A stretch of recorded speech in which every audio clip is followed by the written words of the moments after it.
ये आपके लिए संस्कृत के क्वेश्चन है, इंपॉर्टेंट क्वेश्चन है बच्चों, इसको ध्यान से सारे बच्चे देखिएगा और हमारे चैनल को लाइक शेयर और सब्सक्राइब कर लीजिएगा, ठीक है। बहुत बच्चों ने सब्सक्राइब नहीं कर रखा है, जो इससे जुड़े हुए हैं, तो कोशिश करिएगा अगर आपको अच्छे सही क्वेश्चन समझ में आए तो उसको लाइक शेयर और सब्सक्राइब बच्चों कर दीजिएगा। कैसे क्वेश्चन लगते हैं कमेंट में करके आप सेंड करिएगा। चलिए शुरू करते हैं बच्चों। देखिए पहला क्वेश्चन है, पाली और संस्कृत किस काल की भाषा है?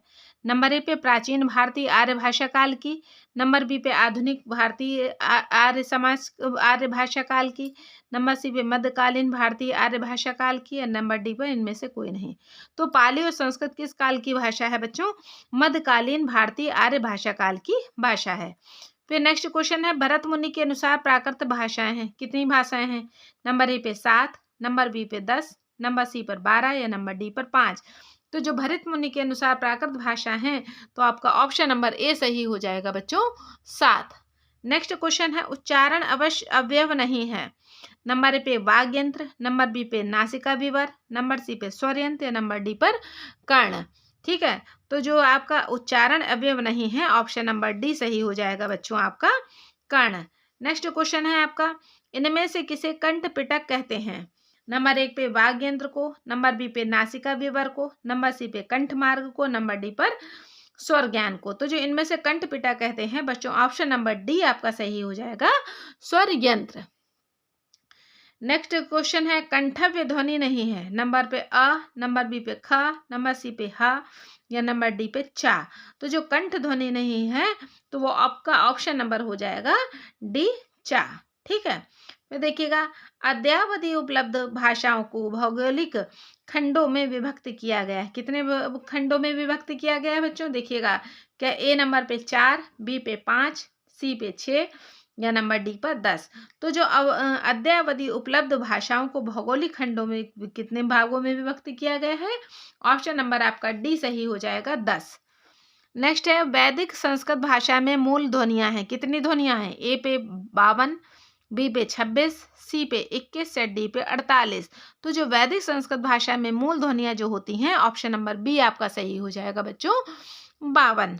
नेक्स्ट क्वेश्चन है, किसके उच्चारण में वायु मुखाविर से निर्बाध बाहर निकलती है? तो वह क्या है? नंबर ए पे व्यंजन, नंबर बी पे स्वर, नंबर सी पे अंतस्थ, नंबर डी पे ऊष्म।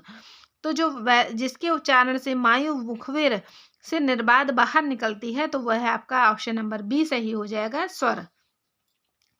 नेक्स्ट क्वेश्चन है, ब्रह्म प्रयत्न नाद का दूसरा नाम क्या है? नंबर ए पे अमोघ अघोष, नंबर बी पे घोष, नंबर सी पे श्वास है, नंबर डी पे संवार।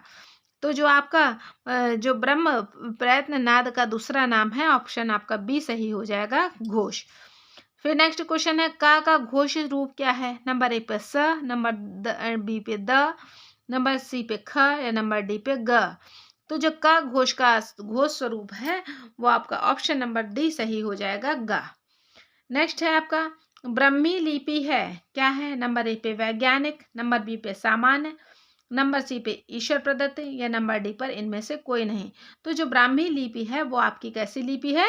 वैज्ञानिक लिपि है, ऑप्शन नंबर ए आपका सही हो जाएगा। नेक्स्ट क्वेश्चन है, उष्ट का ऊंट ध्वनि परिवर्तन की दिशा है, कौन सी दिशा है?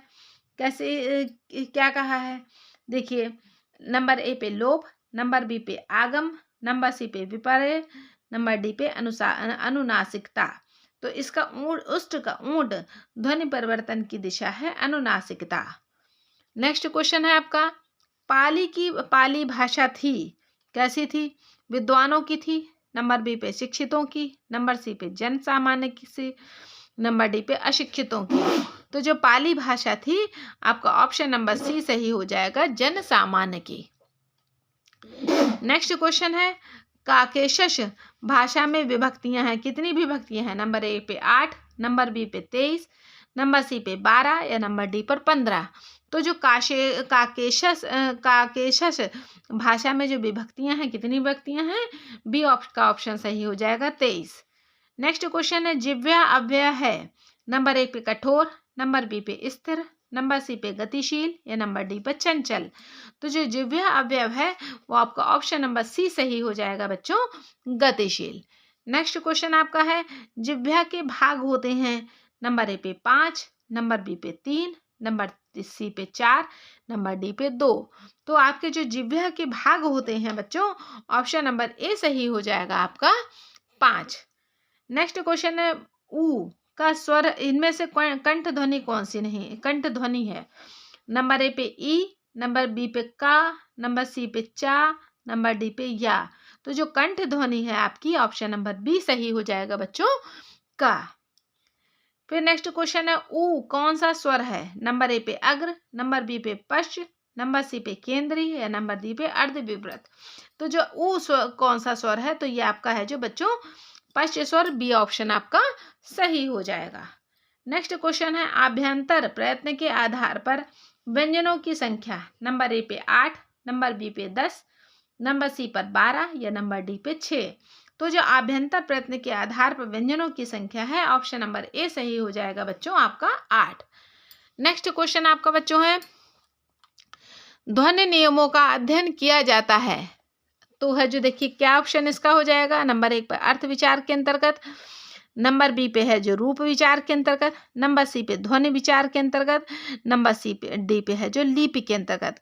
तो जो ध्वनि नियमों का अध्ययन किया जाता है वो बच्चों आपका हो जाएगा ऑप्शन नंबर सी, आपका ध्वनि विचार के अंतर्गत। ठीक है, आज के क्वेश्चन बच्चों इतने ही। आई होप कि आपको अच्छे लगे होंगे। तो अगर अच्छे लग रहे हैं तो प्लीज़ लाइक शेयर और सब्सक्राइब कर लीजिएगा, जिससे हम आपके लिए और भी क्वेश्चन है जो आपके लिए प्रोवाइड कराते जाएं, जो है जो आपके लिए जितने भी कॉम्पिटिटिव एग्जाम हैं, टेट सी टेट वगैरह सब में जिसमें भी संस्कृत के द्वारा पूछे जाते हैं, संस्कृत से रिलेटेड जितने भी कॉम्पिटिटिव एग्जाम हैं वो आपके लिए बहुत ही बच्चों हेल्पफुल हो। तो इसी तरह से हमारे चैनल पर बने रहिएगा, लाइक शेयर और सब्सक्राइब करते रहिएगा।